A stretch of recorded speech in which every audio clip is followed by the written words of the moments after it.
And we're back, and I feel bad for these two. I feel bad for the Shinozaki family now.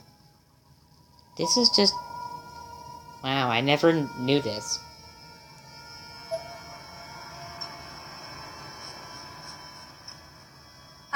As you know, Shigo is a direct descendant of the Shinozaki line, a thoroughbred. This means her power is greater than Yoshi's. It had to be, of course, for her to house an entire dimension within her body. Wow. That's some power. Aiko took a big, noisy sip from her coffee mug. At the time, she must have been the strongest practitioner of dark arts in all the world. Little girl, no. Yet despite that, she wound up dying. That's right. The same day Yoshi fell and died, Shigo disappeared. That was 50 years ago now. They were both killed by the principal. Just as I suspected. The principal's heinous actions are to blame. Then for resurrecting New Unifying what is Shigo, and creating the closed spaces we know as Heavenly Host Elementary. It's probably because the school was the site of Sachiko's violent demise that her nirvana took on its form. But even then, with Sachiko reborn as a spirit of that realm, she was still all-powerful, seemingly continuing to exert complete control over it. I guess that's why she was able to manifest so many different horrible things in there. This is all starting to make a sick sort of sense. The pieces were falling into place, and painting an absolutely awful picture. I shuddered to myself as I considered it. When you escaped, you removed Sachiko from the equation, but the Nirvana remained, and is going berserk once more. It should have just disappeared. This world would have been better off without it. This entire conversation was a roller coaster of emotions. For me, at this point, I was just angry. Angry at everyone involved in this whole ordeal, myself included. Now then, if I may, I'd like to discuss something a bit outlandish with you. Okay. Would you like to see your dead friends again? Considering, what Yumi has went through, I'm pretty sure the answer is most definitely a yes or a no. That certainly got our attention. We both perked our heads immediately. Spirits that have died in the Nirvana are still to roam its grounds, trapped and unable to find rest. As such, your friend's souls may still exist on that plane. You sure about that? There are actually a number of useful magics listed in the Book of Shadows. Aside from the spell Yoshi used to create Nirvana, there's also a spell Revival. Kashima and I knew about that one all too well. Forcefully returning a life to this plane is, of course, dreadfully taboo, as it's considered an affront to the will of God by virtually all religious organizations. The voice. Kishinuma seemed a bit more confused than he probably should have been, though. And I suspected the look on my face might have had something to do with it. I performed that spell, the very one Aiko was describing. It took hours, failed miserably, and killed my sister. All at once, the guilt returned. I lowered my head solemnly.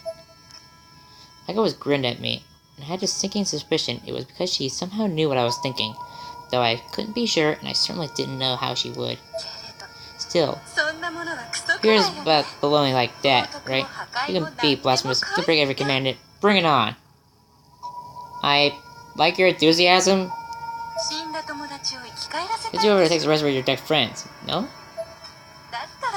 All you have to do is find that book and cast that spell once more within Heavenly Host Elementary. The chances of this would be much, much higher there, don't you think? Hold on. Do you have any idea what you're saying? What happens if things get even worse? I didn't exactly mean to interrupt Kishinuma, but quite honestly, I didn't even realize what he was talking.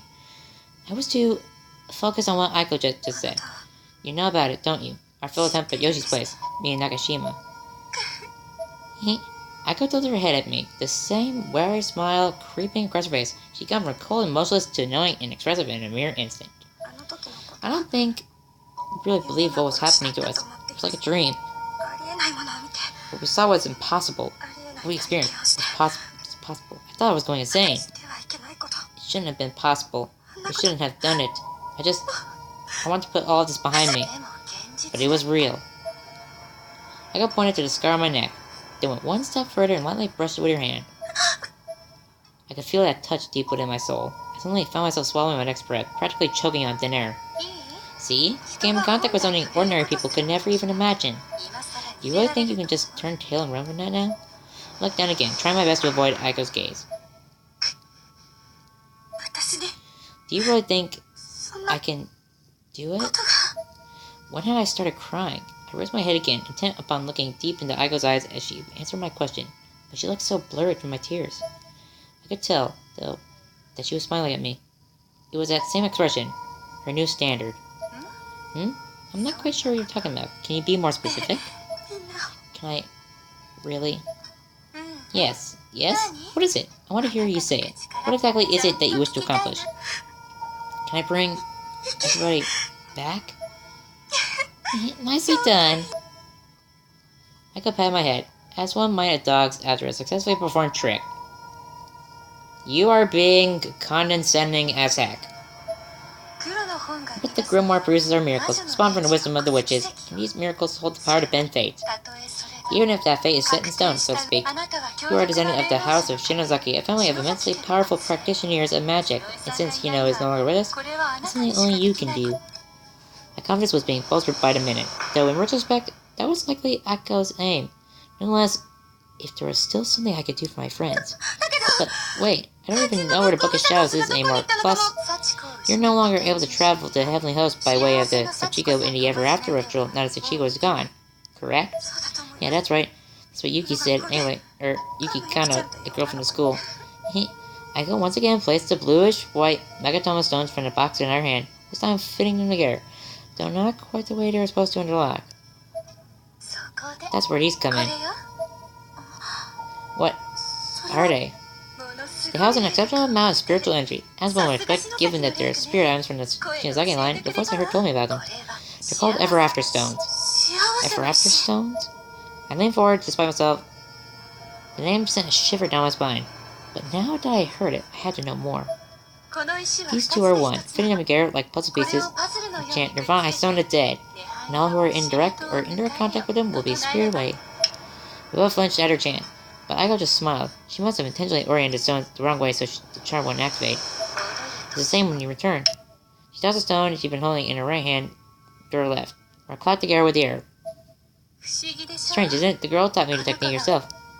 Aiko gazed longingly at the stones. She was clearly utterly enamored by them. It seemed as if they were the key factors in unleashing our newfound emotional expressiveness. But my focus was elsewhere. Without a doubt, the items Aiko now held in her left hand were extraordinarily dangerous, possibly the most dangerous horrific objects in the whole world. However, while Aiko was ogling them with her right hand, her right was feeling around for something and... Really? Game, can you please not speak of stuff like that? Can you please not?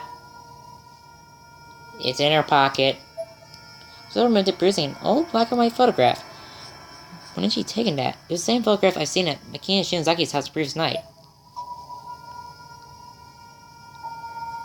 There the young Yoshi alongside her mother and Makina. When Yoshi was in her teens, she adored her Aunt Makina, and would often go over to her place for a visit. The Shinozaki family, world famous for their spiritual abilities, and this is when it all started. The surviving elder of the Yagura Society felt it was too dangerous to leave these items with the Marchubas, so he came here intending to steal the Book of Shadows away from them. But he felt it would be even more dangerous for the book and stones to remain together, so while he gave the book to Yoshi for safekeeping, he gave the stones to Makina. Yagura Society? Marchubas? I never heard of these stones before. There was that darned Book of Shadows again. Why did it have to keep coming up? You removed Sachiko Shinozaki from that school. In doing so, you created a perfect storm of opportunity. Two-way travel to and from that dimension is now possible. It's no longer a one-way road. Your spiritual hotspot, something not of this world, has been born. She chose the Ever Stones toward me triumphantly and continued to make her pitch. Growing more excited by the second, I was legitimately speechless. What could I say? Don't you see it? That place is a gold mine. People can no longer claim the world of spirits is fake, or that spiritual investigators like myself are lying. It's all different now. Occult research can be legitimized. Are you wanting to help or just improve your popularity? I can't tell. I'm even considering bringing people to that cursed dimension on tour if I can, to make a little extra cash. Yeah, and they won't be able to make refunds because they're dead. Yuma and I both reacted to this preposterous suggestion with the start. She couldn't possibly be serious. Could she?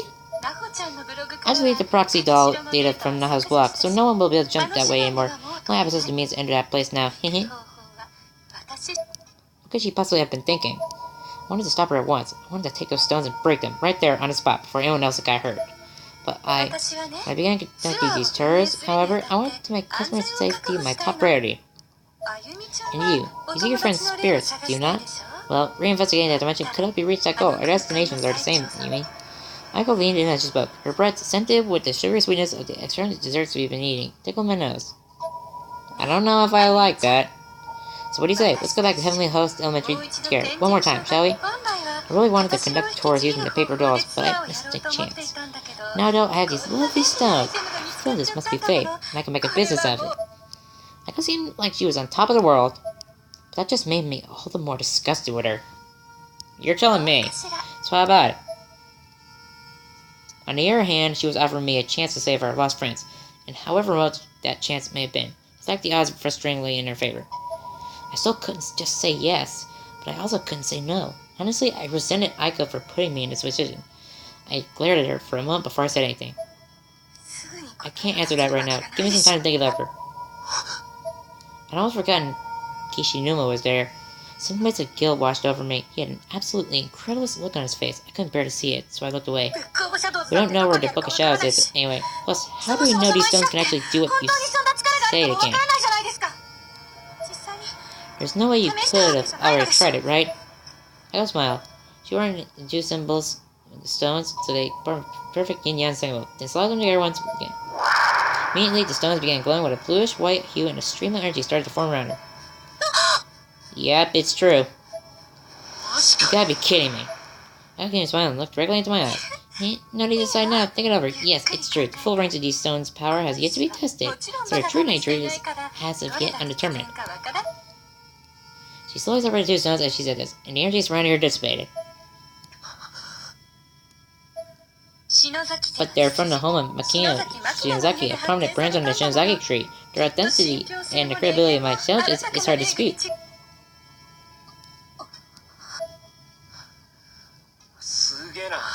Heck of a thing. Can I see them? Kishinuma didn't wait for an answer. He grabbed the air stones from Aiko's hands, beginning to examine the contraction. Hard to believe this is what was in the box. You weren't planning to keep these stones out yourself, were you? I was even taken back by the question. Way to go, Kishinuma. You managed to catch her off guard. Not the credit for finding them is due to Shinozaki risking her skin, after all. Aiko seemed to ponder these words for a moment. Well, then let's make sure neither of us can go by ourselves. We'll each keep one of those two stones. Sure, and you won't sell the other one. Alright, give me one, Kishinuma. Sure thing. I'm gonna plop one of the stones in my hand, then slip the herb back into the drawstring pouch Aiko brought them in and close up. There. He then casually handed the pouch back to its rightful owner. Feel free to give me a call anytime you like, and don't worry, I'll even help you find the Book of Shadows, free of charge.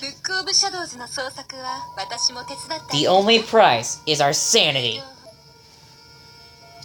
Aiko flashes the biggest, most gregarious smile I think I've ever seen. And when we do find it, you will go with me, won't you, Yumi? I closed my eyes and gave something like a half-hearted half nod over my head without raising a gate. It was interpreted as a yes, but I'm not sure I meant it that way. Good. That being the case, it's on me today. Who got up and grabbed the check? No, I'll pay for mine. I took out my wallet. I had no desire to owe this person anything. I just smiled. That it is then. Oh yes, I almost forgot. I can have this. I never autographed to me. Now, it's not going to bite you. And I'm not asking any money for it, so please, just take it with my blessing. I'm not sure if I want your blessing.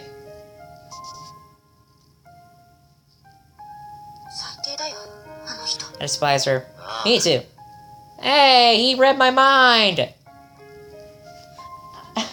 That was funny. I didn't even mean to read his dialogue. I was like, she was like, I despise her. And I was like, me too. Yoshiki read my mind. Suzumoto, Shinohara, Morishige, and Isui. As soon as I'm done with those four, I'm breaking the stone. And we'll do it in the next episode. Till then, very well.